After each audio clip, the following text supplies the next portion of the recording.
My name's Jim Robinson. I'm a guide at Patriot Plaza. I'm a very proud Air Force veteran and a volunteer at Sarasota National Cemetery.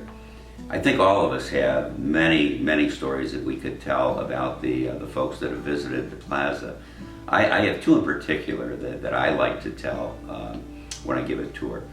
One in particular I think is very touching. After one of the events that we had last fall, I noticed a couple standing by the photograph of the Korean War soldier. I went up to talk to them, and the individual, the man, looked at me, and he had a rather strange look on his face. And he looked at me and he said, "You know, I just don't understand it." I assumed he was talking about something about the plaza, and I said, well, what don't you understand? And he said, "I don't understand why I came back and they didn't." He said they would have been important people. They would have been doctors. They would have been lawyers.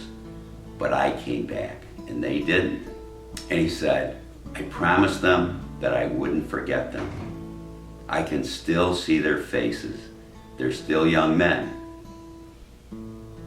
But," he said, "I can't remember their names." And by this time he was very emotional and sobbing.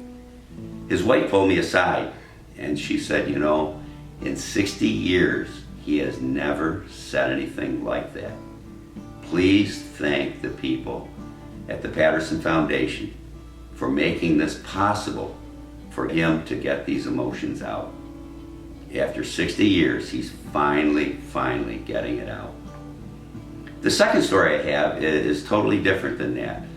It's about an individual that I talked to after one of the tours that we gave. And it was a World War II veteran who had served in the infantry. And he and I were just talking. And he said, "You know, I saw some pretty bad things. I have memories I wish I could get rid of. But I can't. But you know, I really feel sorry for the kids today. More sorry than I ever felt for any of us." And the reason for that is that we knew our enemy. They wore a different uniform, and we generally knew where to shoot. But today, these young people don't know who the enemy is, and they don't always know where the enemy is. The enemy could be standing right next to them. He said, so these kids have it a whole lot worse than we ever did. And it just reminded me of the veterans that I knew when I was growing up in the American Legion back in our hometown.